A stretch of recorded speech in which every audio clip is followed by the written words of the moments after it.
All right, Scott, how are we feeling? Good, man. Ready to go. How do we beat Eliud Kipchoge? I'm not worried. I'm sure he's going to run well. I'm sure he's going to run great. And I'm not going to defer to him. I'm not here to watch the Eliud Kipchoge show. I'm here to run the Boston Marathon. But I'm not going to go out on a limb and predict I'm going to beat him. And I'm not going to beat myself up if he runs 2:02 and I can't hang there. But no, I'm excited. I've been focused on myself the whole build-up, so I'm going to stay there. I'm not going to get too worried about that. What was the mantra you shared on stage? The moment doesn't know pressure. Yeah, how'd you come up with that? Oh, it was something they said on Headspace.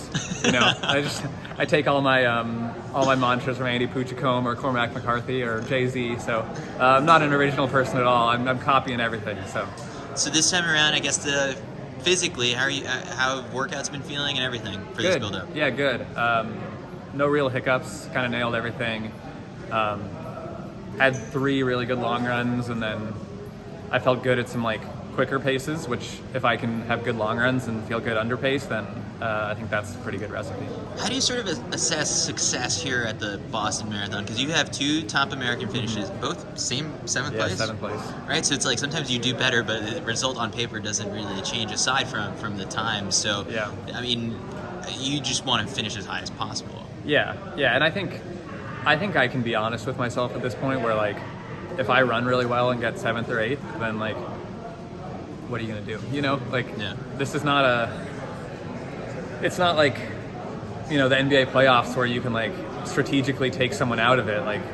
At some point the person who's better on the day is gonna win, and if I'm not the best, at this point I can live with that. I want to be the best. I train to be as good as I can be, but I can't spend all weekend thinking about ways I'm gonna beat everybody. It's I'm focused on me, and tactics will come into it, but at the end of the day, I'll be honest with myself about whether or not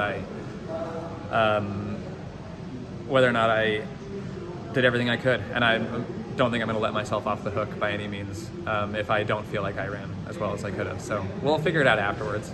I'm trying to figure out in my head how to phrase, to get your thoughts on some of the other Americans in the field, particularly Connor. Mm-hmm. Even though you're going to say you're focusing on yourself, but who are you picturing around you? And it's hard to not say Connor because of how well he ran in Chicago. Yeah, and he's someone certainly that when the lists came out, I read through them and then I sort of forgot about him. And Connor's one of the only people that I have consistently reminded myself is in the race. So, if I run as well as I can, that's going to be fine. And Top American would be great. I'd love to do it again. That would be my 3rd marathon in a row where I am the Top American. And yeah, but look, Connor's a great runner. He's had so much success at every distance. I really did not expect him to run quite as well as he did in Chicago, and he ran a really mature race, and usually that comes with time, and I think the sky's the limit for him. So I'd love to race him, and I'd love to beat him, and he'd love to beat me. So each time out on this course, you probably picked up on moves being made at different points. Yeah. What in your head have you zoned in on, or it's this is the part of the course where I've seen some big moves made, and each time out you've come out here? Yeah, well, I think in the past it's always big push up the first hill, and then little pushes up the next 2, and then a big push on Heartbreak, and then when you turn left with 4 miles to go, then it's gas. Everyone is at that point basically flat out for 4 miles. I think this race might be a little different. I could see some deferring to Kipchoge, and he's put his playbook out there, and it's worked every time. So I have no reason to think that he won't make a little push at a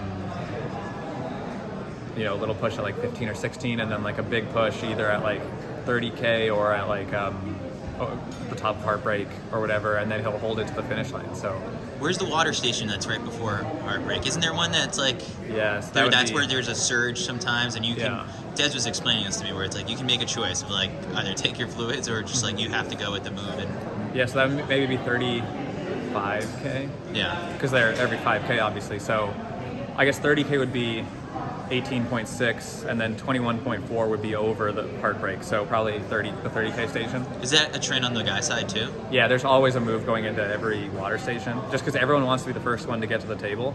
And then it sort of like continues for the next mile, mostly just out of, I think, people like scrambling to get back to the front. It sort of pulls everyone around. So yeah, it's something you get used to, and something oftentimes it's like a big push for that mile, and then it'll slow back down. So we'll see. Something to get used to. A little bit of rain in the forecast. You don't care. Yeah. No, hell yeah, bring it. Like, let's have 2018 again.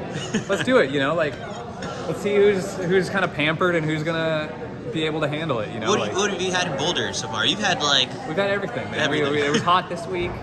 We ran in.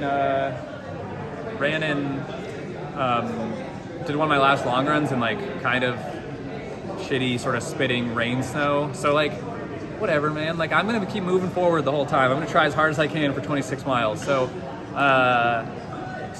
yeah, let's bring on some conditions. Yeah. So now you've had what, two marathon builds with Joe? Yeah. And Emma was telling me about the lactate testing that you guys do. Yeah. And she's blown away by the numbers and data that come back for her. What about you? Like, has that been like, have you seen numbers on paper that have been showing you that things are going super well? Yeah, definitely.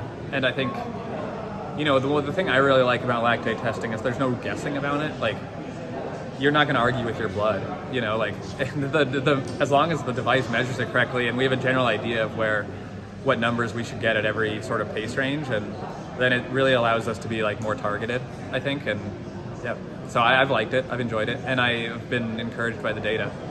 Awesome. Yeah. All right. Well, best of luck on Monday. Thanks, man. Oh wait, odds. Like, they obviously no betting out Yeah. here, but what would you have sized up the field? Well, I was talking about this with some guys I played golf with maybe like 6 or 8 weeks ago. They asked if you could gamble on it, and I think I would have been like between 80 and 110 to 1. Okay. I do, because like when you have like a big favorite in a wide open, like a many person race, that just like pushes everyone else's odds up, because they need the exposure to be even for every outcome. So yeah, I bet I would have been like 80 to 100 to 1. What about top American odds? Oh, I probably would have been plus 160. Would have been Connor and I right around plus 120 to 160, and then other people would have been 300, 400, 800. We need this next year. Yeah, I know. It's so easy.